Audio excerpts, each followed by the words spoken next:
Bismillahirrahmanirrahim. Alhamdulillahi rabbil alamin.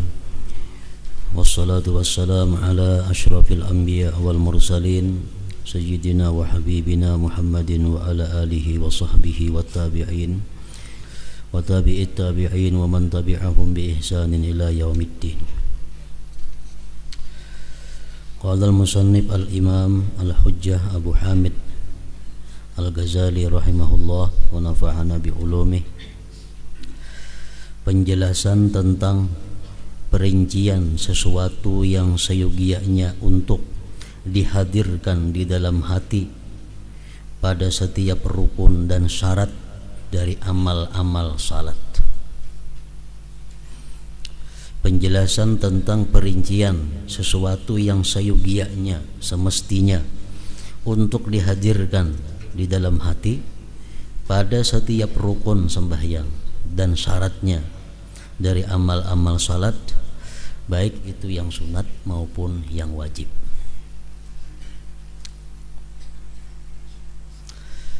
Kami berkata, ujar Imam Al-Ghazali, kewajibanmu jika kamu termasuk orang-orang yang berkemauan akhirat, pertama-tama untuk tidak lalai dari peringatan-peringatan yang terdapat dalam syarat-syarat dan rukun-rukun salat.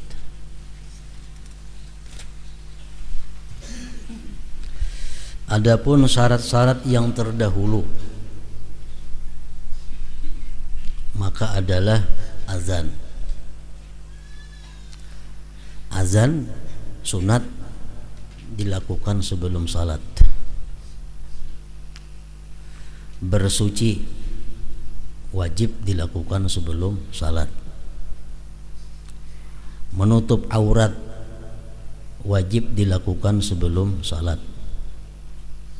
Menghadap kiblat wajib dilakukan sebelum salat, sebelum takbir. Berdiri tegak dan niat.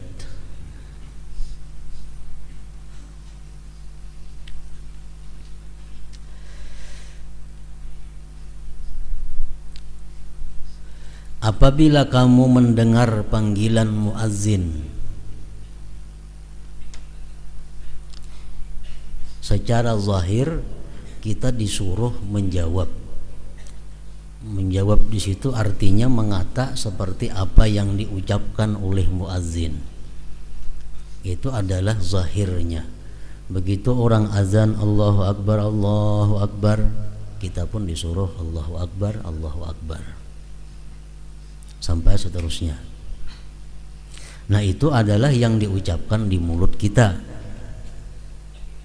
Sedangkan di dalam hati, waktu kita mendengar panggilan muazzin itu, maka hadirkanlah di dalam hatimu panggilan yang mengejutkan pada hari kiamat. Jadi panggilan azan itu adalah umpama panggilan Allah di hari kiamat nanti kepada setiap manusia untuk menghadap Allah, dimintai pertanggungjawaban di hadapan Allah. Itu perumpamaannya. Jadi kalau orang muazzin itu jangan menganggap bahwa yang bang itu Fulan bin Fulan, jangan menganggap bahwa yang memanggil itu adalah Bilal, tapi kita hadirkan di dalam hati bahwa muazzin itu adalah Allah memanggil kita. Di hari kiamat, di padang mahsyar, nanti manusia akan dipanggil oleh Allah Subhanahu wa taala satu persatu. Nama dan binnya akan dipanggil Fulan bin Fulan. Nah, dipanggil oleh Allah. Nah, jadi panggilan di hari kiamat itulah contohnya sudah ada di dalam dunia, yaitu muazzin. Dan siapkan zahir dan batinmu untuk menjawab dan bersegera.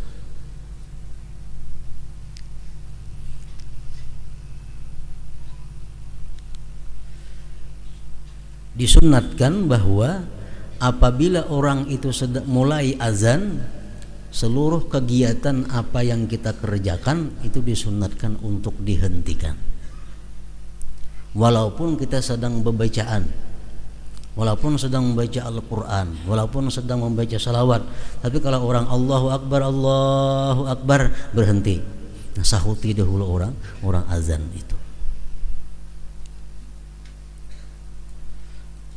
Dan siapkan zahir dan batinmu untuk menjawab dan bersegera. Di dalam beberapa kitab disebutkan bahwa orang-orang dahulu mengangkat tukul,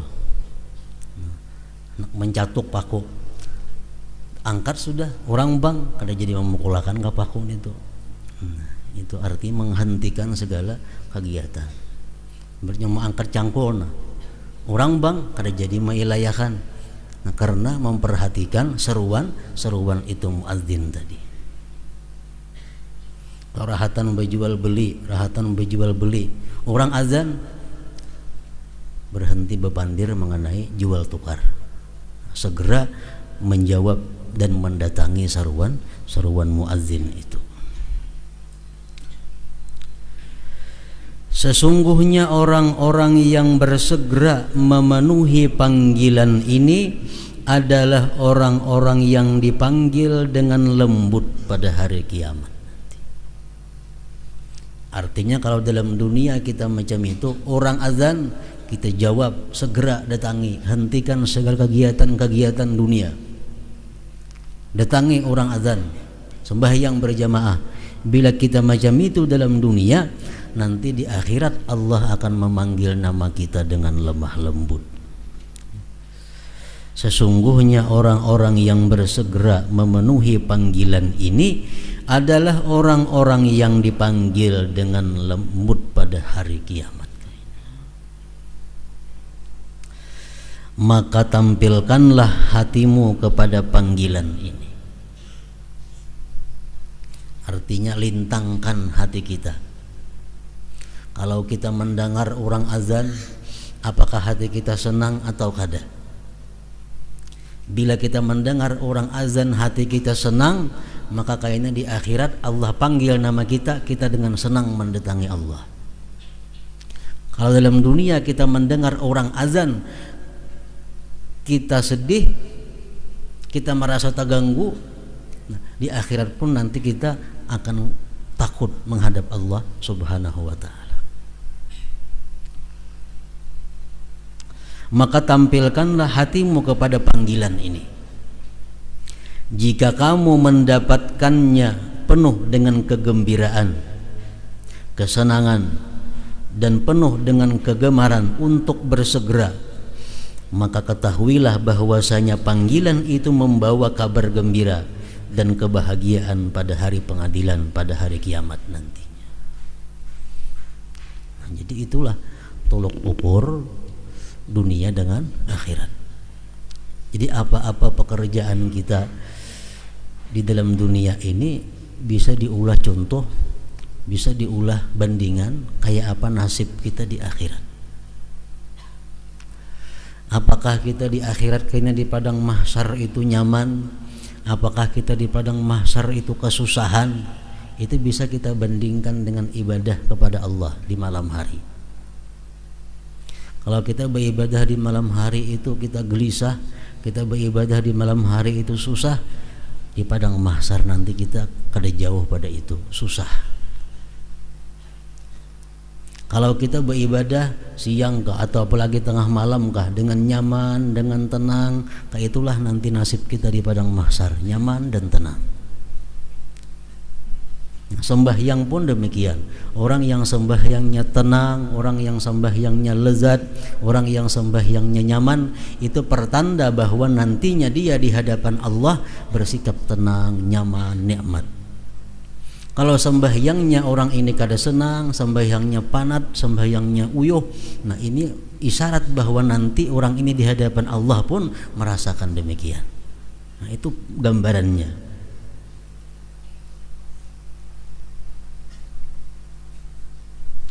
kesenangan dan penuh dengan kegembiraan untuk bersegera, maka ketahuilah bahwasanya panggilan itu membawa kabar gembira dan kebahagiaan pada hari pengadilan.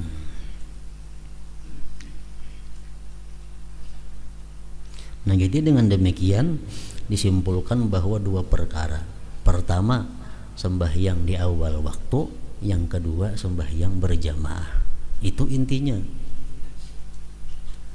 Karena kalau kita suka dengan panggilan azan, kita menganggap itu adalah panggilan Allah, otomatis kita suka. Berarti sembahyangnya di awal waktu dan sembahyangnya berjamaah. Awalul waqti ridwanullah wa akhirul waqti afwullah. Hadis Rasulullah. Awal waktu itu sembahyang adalah kesenangan Allah. Allah senang, Allah suka, Allah gembira kalau kita sembahyang di awal waktu. Wa akhirul waqti, akhir waktu itu afwullah, kemaafan Allah. Artinya maaf lawan ridha itu belain. Maaf itu berarti ini sudah berbuat salah, hanya ada maaf. Masuk waktu bagawi macam-macam dikerjakan, akhirnya para habis waktu hanya sembahyang, itu dimaafkan oleh Allah. Berarti ini ada kurang baik sebelumnya, lalu dimaafkan Allah. Kalau sembahyang di awal waktu, ini orang adalah mendapat keridhaan Allah, kesenangan Allah. Nah, itu berarti orang ini kada punya salah sebelumnya, karena Allah gembira menghadapnya. Nah, jadi kesimpulannya pertama di sini adalah sembahyang di awal waktu, yang kedua berjamaah.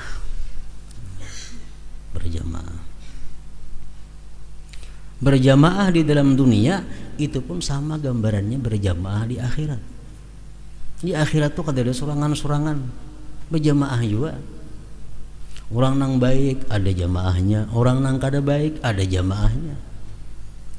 Di Quran mengatakan wasiqal ladzina taqaw rabbahum ilal jannati zumara. Dikumpulkan, dihalau orang-orang yang takwa itu menuju ke dalam surga, zumara, berkelompok-kelompok. Ini kelompok pulan bin pulan, kelompok pulan bin pulan, kelompok. Kada dorong surangan masuk ke surga, berkelompok-kelompok.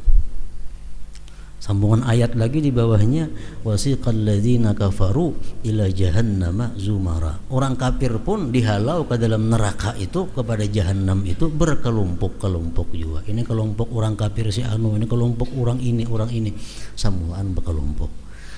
Nah, jadi kelompok-kelompok kebaikan di dalam dunia itu akan jadi kelompok kebaikan juga nantinya di alam akhirat itu. Nah, jadi sembahyang awal waktu dan berjamaah itu tandanya orang yang nanti akan dipanggil di hari kiamat dengan lembut, dan dia hadapi panggilan itu dengan penuh gembira dan senang hati.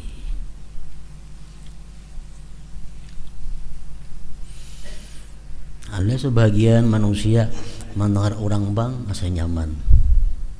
Ada sebagian orang mendengar orang bang itu rasa menghambat gawian. Nah, bang pulang orang ada kerasaan.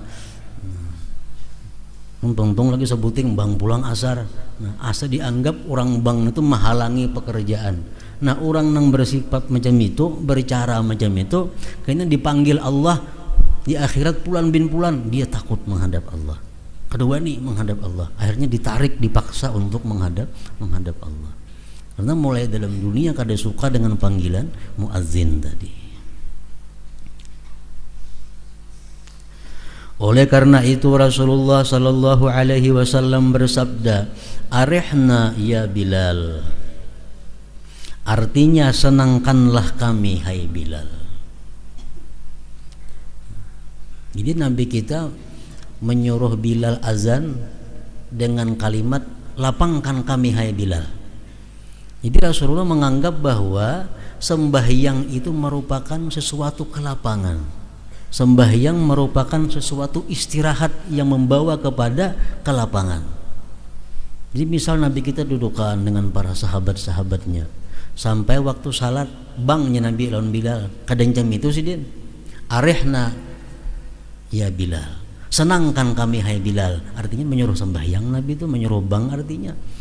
Nah gini Nabi kita menyuruh bang lawan Bilal itu bukan Bilal bang kadang jam itu, tapi lapangkanlah hati kami hai Bilal. Artinya azan. Nah jadi azan itu merupakan penyejuknya hati Rasulullah sallallahu alaihi wasallam dan para sahabat waktu itu. Senangkanlah hati kami hai Bilal. Yakni senangkanlah kami dengan salat dan panggilan kepadanya, karena kesejukan hati beliau sallallahu alaihi wasallam itu di dalam salat.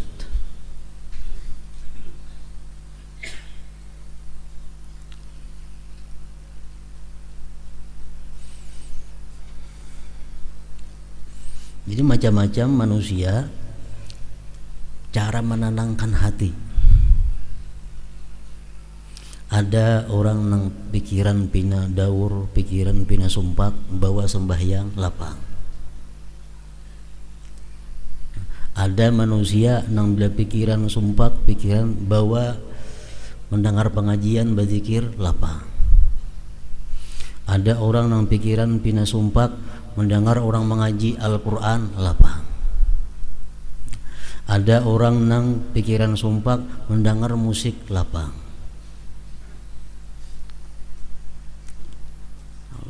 Bila pikiran pina mauk nah buka tip atau nangarakan lagu. Ada juga macam itu manusia. Nah di akhirat pun kena macam itu juga. Orang-orang nang susah di padang mahsyar inya mencari kelapangan kepada Allah, dan Allah ada. Orang-orang mencari kelapangan kepada Rasulullah. Orang dalam dunia yang mencari kelapangan kepada musik, di akhirat kada ada musik kayaknya. Kemana cari kelapangan lagi? Cari merama di akhirat situ adalah. Nah. Jadi kita mencari kelapangan di dunia ini nang supaya kawa dibawa ke akhirat. Cari kelapangan dalam dunia nang bisa sampai ke akhirat. Nah, macam Rasulullah SAW, beliau mencari kelapangan itu dalam sembahyang. Masalah apapun yang sidin hadapi, bila sidin bawa sembahyang selesai. Karena kesejukan hati beliau Sallallahu Alaihi Wasallam itu di dalam salat.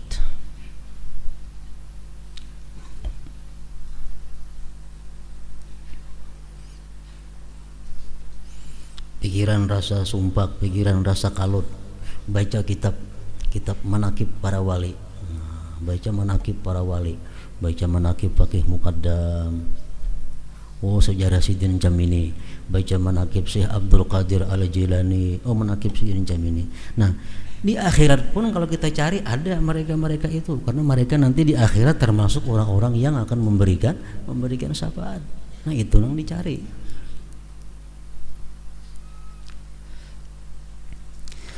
Nah semacam pertama masalah azan. Jadi begitu muazzin mengumandangkan azan, kita yang mendengar ini disuruh pertama secara syariat, kita disuruh secara zahir menjawab apa yang diucapkan muazzin. Yang kedua secara batin kita menghadirkan bahwa ini adalah panggilan Allah Subhanahu wa taala untuk segera didatangi.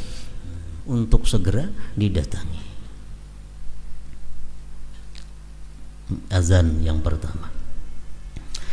Adapun bersuci, maka apabila kamu telah menunaikannya pada tempatmu, kan orang sembahyang itu mesti yakin dahulu bahwa tempat nang disembahyang ini suci. Nang pacang kita duduki, pacang kita diri itu suci.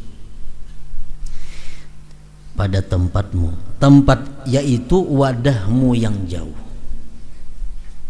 Tempat itu laksana ibarat nyor itu sabut itu terjauh lawan isi pada tempurungnya kalau. Nah terjauh. Jadi tempat itu laksana sabut. Nah wadahmu yang jauh. Suci, kita pastikan tempat kita ini suci. Kemudian pada pakaianmu, yaitu penutupmu yang paling dekat.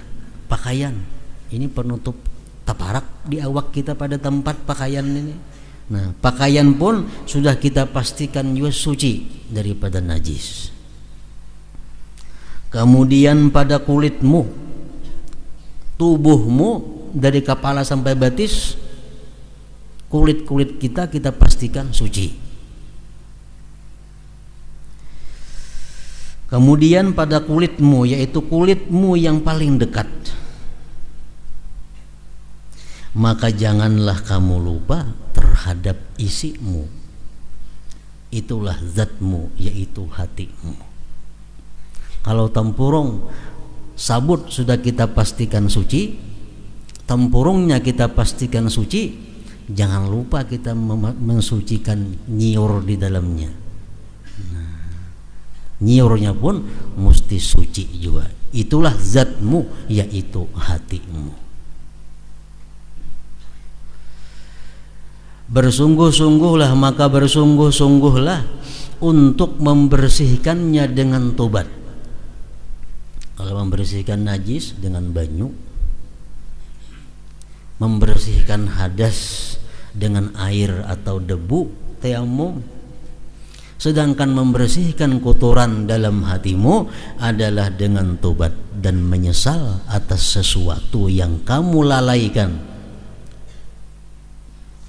dan memusatkan kemauan azam cita-cita untuk meninggalkannya, maksiat-maksiat, kotoran-kotoran pada masa yang akan datang.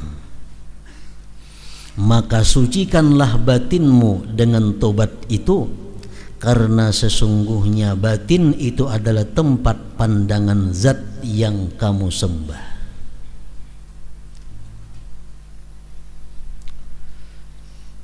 Jadi setiap sembahyang disunatkan kita berwudu, walaupun kada batal wudu. Itu kan dalam fikih itu.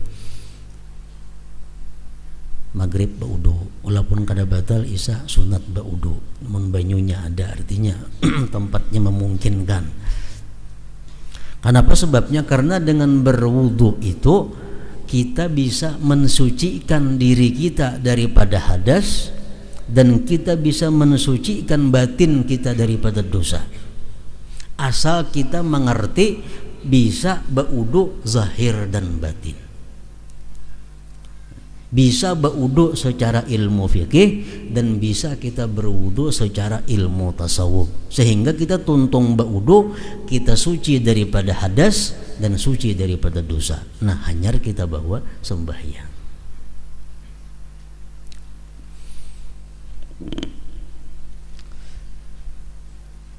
Kita berwudu dianjurkan baku kumur, sunat menurut mazhab Syafi'i, wajib menurut mazhab Hambali. Baku kumur. Kumur itu gunanya apa? Secara zahir untuk membersihkan mulut kalau ada sisa-sisa makanan. Nah, secara batinnya berkukumur itu adalah i'tikad hati kita membersihkan dosa-dosa yang ada di mulut kita. Makanya imbah baku kumur sunat diluak, jangan ditaguk. Kenapa? Tafaulnya kita meluak itu meluak segala dosa yang ada di dalam mulut. Kalau kita macam itu berwudu, kita berwudu warnanya zahir dan batin. Kita masukkan banyu ke dalam hidung, kita hembuskan banyunya. Zahirnya itu membuangi kotoran-kotoran yang ada dalam hidung, tapi secara batinnya yang dimaksudkan agama adalah membuangi dosa-dosa yang kita kerjakan lewat hidung. Nah, semuaan anggota tubuh macam itu.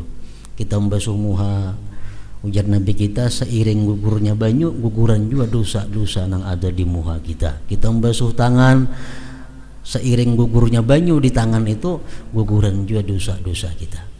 Nah, tuntung kita berwudu bersih daripada hadas dan bersih daripada dosa. Makanya doa berwudu itu walaupun hukumnya sunat, tapi itu inti daripada wudu.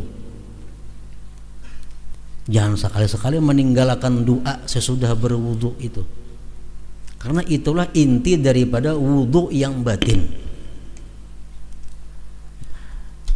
Surah kita berwudu berdiri menghadap kiblat, mengangkat tangan jangan ke atas, berdoa asyhadu an la ilaha illallah wahdahu la syarikalah wa asyhadu anna muhammadan abduhu wa rasuluh. Nah, dengan dua kalimat itu kita memperbaharui Islam kita, memperbaharui Islam kita. Allahumma ja'alni minat tawwabin waj'alni minal mutatahhirin waj'alni min ibadikas salihin. Ya Allah, jadikanlah aku orang yang tobat kepada Engkau, jadikanlah aku orang yang suci, jadikanlah aku tergolong hamba-hamba Engkau yang saleh. Itu artinya doa yang sudah berudun itu. Subhanakallahumma wa bihamdik asyhadu an la ilaha illallah astaghfiruka wa atubu ilaik. Nah, bila kita menghayati doa yang kita baca itu, kita hayati, tuntung kita berwudu, bukan hanya hadas yang hilang, tapi dosa-dosa pun umpat juga hilang. Nah, jadi artinya ujar Imam Ghazali, kalau kita mensucikan sudah tempat kita, mensucikan baju kita, mensucikan kulit kita, tubuh kita, mensucikan daripada hadas, jangan lupa mensucikan hati. Mensucikan hati kada ada lain kecuali dengan tobat tadi.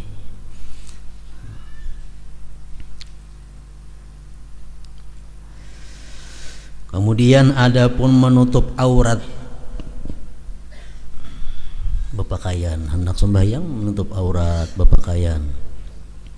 Maka ketahuilah bahwa pengertiannya adalah menutup tempat-tempat yang buruk, yang aib bagi tubuhmu dari pandangan makhluk. Tubuh kita ada yang mesti dibuka oleh agama, diatur, ada yang mesti ditutup. Nang dibuka kenapa? Karena itu nang baik dibuka. Sedangkan nang ditutup itu dianggap aib oleh agama kalau dibuka. Nah, kita menutup aurat itu artinya menutup aib kita. Makanya kalau orang tuh membuka aurat keluar rumah itu orang fasik. Kenapa? Orang kada tahu di aib diri. Aib diri ditampaikan ke orang lain, pintar lah itu, kada pintar makanya itu dianggap fasik. Nah, aurat itu artinya aib, aurat itu artinya celah. Sedangkan celah, aib kita disuruh untuk menutupi, melindungi, jangan sampai ketahuan orang. Orang yang membuka aurat, orang yang membuka aib dirinya ngarannya. Nah, adapun menutup aurat maka ketahuilah bahwa pengertiannya adalah menutup tempat-tempat yang buruk bagi tubuhmu dari pandangan makhluk. Karena zahir badanmu adalah tempat pandangan makhluk. Zahir badan kita tempat pandangan makhluk. Maka bagaimanakah keadaanmu mengenai aurat batinmu dan kejelikan-kejelikan hatimu yang tidak dilihat kecuali oleh Tuhanmu Azza wa Jalla? Bagaimana dengan hati kita yang masih ada menyimpan dendam kepada orang? Bagaimana dengan hati kita yang masih ada dengki lawan orang? Bagaimana dengan hati kita yang masih ada suka agar orang lain dapat kejahatan? Bagaimana hati kita yang suka takabur, hati kita yang suka ujub? Nah, itu keaiban-keaiban hati yang dipandang oleh Allah Subhanahu wa ta'ala. Artinya kalau kita menutup aurat zahir, jangan lupa hendak sembahyang itu menutup aurat batin ini.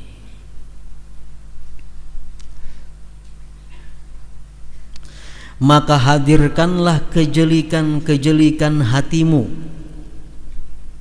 dan tuntutlah dirimu untuk menutupinya.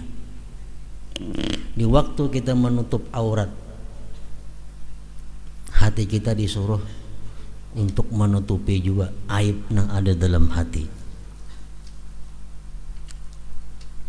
Dan yakinlah bahwasanya tidaklah menutupi dari mata Allah yang maha suci satu penutup pun. Kada kau berlindung daripada Allah. Kayak apapun halusnya aib hati kita kadakawa lepas daripada pandangan Allah. Namun yang menyebabkan ampunan adalah penyesalan, malu dan takut kepada Allah. Maka kamu dapat mengambil faidah dengan menghadirkannya di dalam hatimu untuk membangkitkan bala tentara takut dan malu dari persembunyian. Kalau kita kadang menghadirkan dalam hati bahwa kita ini ada sombongnya, kalau kita kadang menghadirkan dalam hati bahwa kita ini ada dengkinya, kadang mau timbul takut kepada Allah. Nah, supaya timbul takut malu kepada Allah, timbulkan kesalahan kita, sifat hati kita yang kada baik itu, supaya datang tentara malu, datang tentara takut kepada Allah. Untuk membangkitkan bala tentara takut dan malu dari persembunyiannya, maka dengannya itu kamu hinakan dirimu dan hatimu menjadi tenang di bawah malu itu. Dan kamu berdiri di hadapan Allah Azza wa Jal sebagaimana berdirinya hamba yang berdosa, berbuat kejahatan dan melarikan diri, yang telah menyesal, lalu kembali kepada tuannya dengan menundukkan kepala karena malu dan takut kepada Allah Subhanahu wa taala. Nah, itu hakikatnya orang menutup aurat. Ini setiap sembahyang mulai syarat-syaratnya ada zahir, ada batinnya. Kalau zahirnya menutup aurat, batinnya menutup aurat hati. Menutup aurat hati adalah dengan tobat, dengan malu, dengan menyesal kepada perbuatan tersebut. Adapun menghadap kiblat, ini beluman lagi sembahyangnya, maka itu adalah memalingkan zahir wajahmu dari seluruh arah ke arah Baitullah Ta'ala. Adapun menghadap kiblat, ini syarat sah sembahyang, maka itu adalah memalingkan zahir wajahmu dari seluruh arah ke arah Baitullah. Seluruh arah kita tinggalkan, hanya satu yang kita hadap, yaitu jihad Baitullah.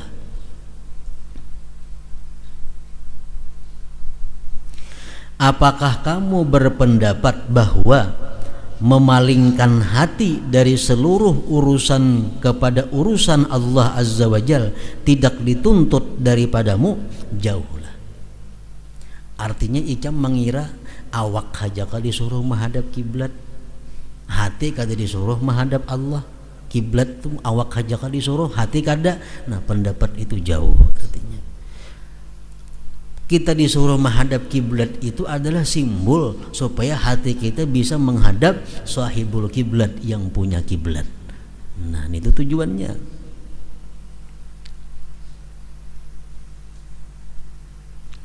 Maka tidaklah ada tuntutan selainnya. Intinya yang dituntut itu hati kita menghadap yang punya kiblat.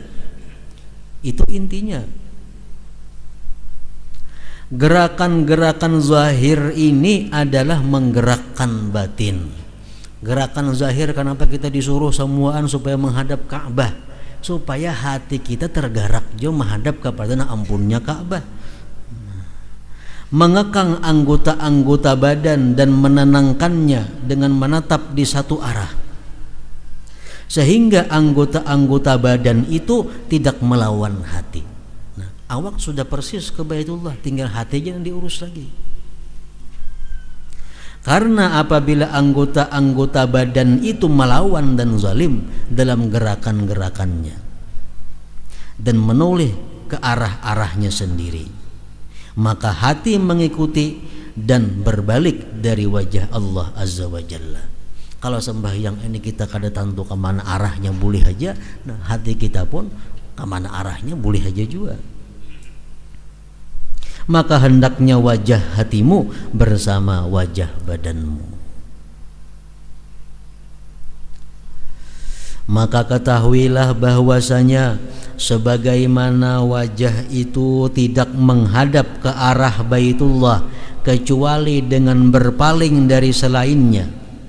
Kawala kita menghadap Baitullah, kada kawa kecuali kita tinggalkan seluruh jihad lain. hanya kita bisa menghadap Baitullah. Kita bisa menghadap Baitullah kalau seluruh jihad-jihad yang lain kita tinggalkan. Jam kita di sini Baitullah ke jihad barat. Kita kada bisa menghadap ke jihad barat kalau kita kada meninggalkan timur, utara, selatan. Nah, bila kita sembahyang jihadnya ke barat, berarti jihad timur, utara, selatan kita tinggalkan. Nah, hati macam itu juga. Maka hati itu tidak menghadap kepada Allah Azza wa Jal kecuali dengan mengusungkan dari sesuatu yang selainnya Allah Subhanahu wa Ta'ala. Bila hati kita masih diisi yang lain, kadang-kala hati kita diisi dengan Allah Subhanahu wa Ta'ala. Makanya ujar Nabi kita, siapa yang mengantuk guringlah dulu hanya sembahyang. Siapa yang perutnya lapar, makanlah dulu hanya sembahyang. Hendak kawisi lah dulu hanya sembahyang. Supaya apa? Supaya hati itu kosong. Bila hati kosong dari selain Allah, hanya tawa bisa mengingat Allah Subhanahu wa Ta'ala. Rasulullah sallallahu alaihi wasallam telah bersabda, "Idza qama al-'abdu ila salatihi fa kana hawahu wa wajhuhu wa qalbuhu ila Allah azza wa jal in sarafa ka yaumin waladathu ummu." Artinya apabila hamba berdiri kepada salatnya, maka keinginannya, wajahnya dan hatinya kepada Allah azza wa jal, maka ia pergi seperti hari ia dilahirkan oleh ibunya. Artinya tuntung sembahyang, orang ini sudah terhapus segala dosa-dosanya.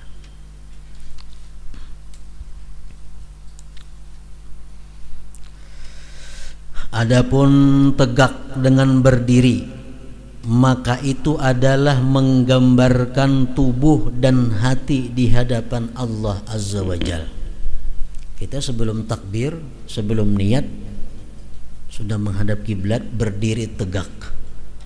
Nah, waktu kita berdiri tegak itu apa yang mesti kita hadirkan di dalam hati?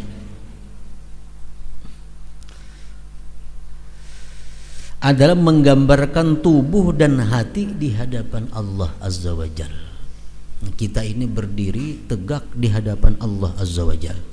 Maka hendaklah kepalamu yang merupakan anggota badanmu yang tertinggi itu menunduk, merendah dan melihat ke bawah. Dan hendaklah merendahkan kepala itu dari ketinggiannya itu.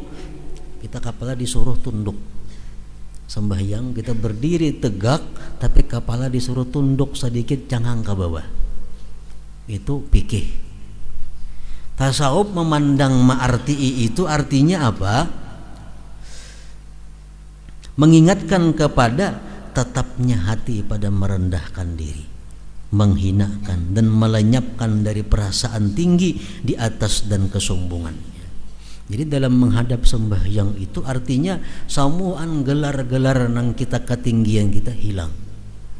Kita dalam sembahyang kada merasa lagi sebagai abah, dalam sembahyang kada merasa lagi sebagai ibu, dalam sembahyang kada sebagai guru, dalam sembahyang kada sebagai pejabat apa, kada merasa lagi. Nang ada bahwa aku ini seorang hamba berdiri di hadapan Allah Subhanahu wa Ta'ala. Nah, itu maksudnya disuruh menundukkan kepala sedikit, maksudnya itu.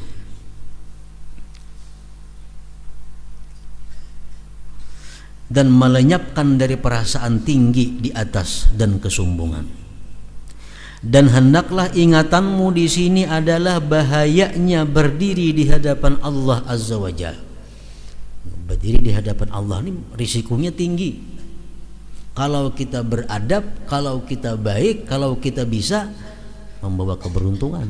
Tapi kalau kita salah-salah adab, salah-salah tingkah di hadapan Allah bisa membawa kepada kecelakaan. Nah, itu bahayanya berdiri di hadapan Allah Azza wa Jalla. Dalam kesulitan orang yang memandang pada hari dilintangkan untuk ditanya. Anggaplah kita sembahyang itu berdiri tegak di hadapan Allah untuk ditanya oleh Allah Subhanahu wa Ta'ala. Ketahuilah dalam keadaan itu bahwasanya kamu itu berdiri di hadapan Allah Azza wa Jalla, di mana Dia melihat kepadamu.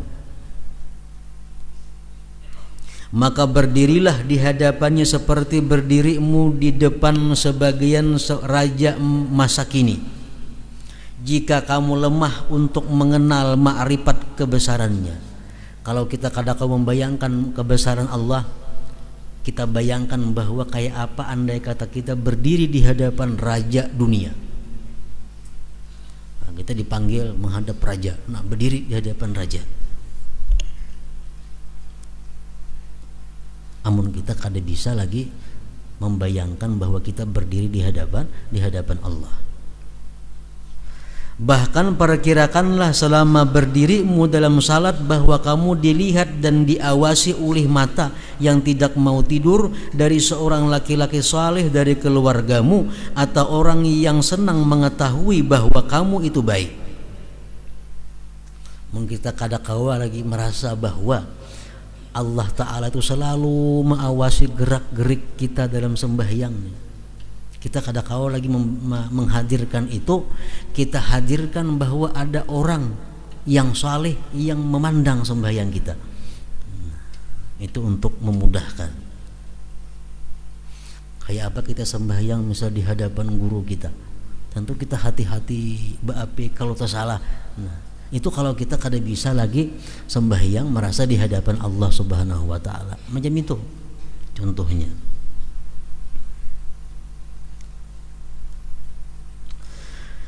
Bukan kita sembahyang artinya merasa diawasi guru, pang kada macam itu. Ini contoh kayak apa kita sembahyang itu supaya baik, supaya merasa diawasi Allah.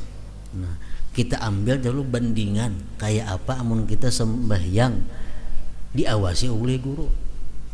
Nah, tentu kita berhati-hati, apalagi nang mengawasi ini Allah. Jangan dipaham bahwa bila sembahyang asa guru dehiga maliati itu menyembah guru kayaknya jadinya. Ini perumpamaan. Kalau kita sembahyang guru dehiga, tentu kita hati-hati. Nah, apalagi Allah Maha melihat sembahyang kita, tentu sangat hati-hati lagi. Ada yang salah pengertian disuruh kayaknya sembahyang itu hadirakan dulu guru jadi hadapan, nah menyembah guru ngarannya. Padahal itu adalah tamsil untuk bisa merasa diawasi oleh Allah Subhanahu wa taala. Jangan dibawa sembahyang guru rasa di hadapan seorang duduk melihat nah sembahyang kita, ada mau dintu.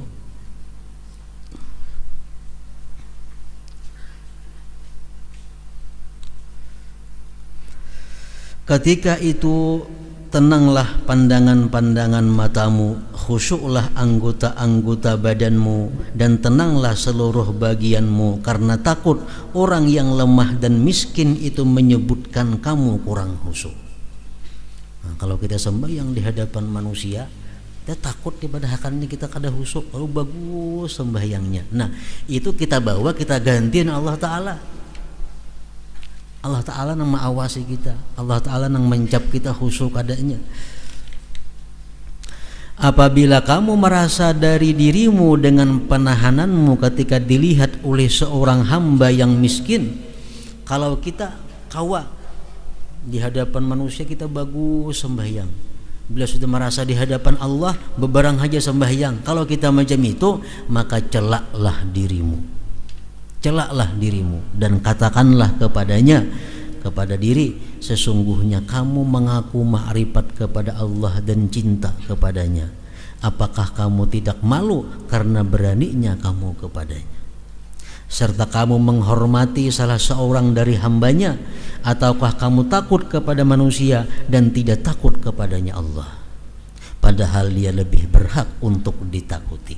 Nah, jadi kalau kita merasa mun aku na sembahyang di hadapan guru aku pasti baapik, mun aku di hadapan Tuhan kada baapik, berarti aku ini apa? Betuhan guru, aku takutan lawan guru ngarannya. Nah, kita celak diri kita.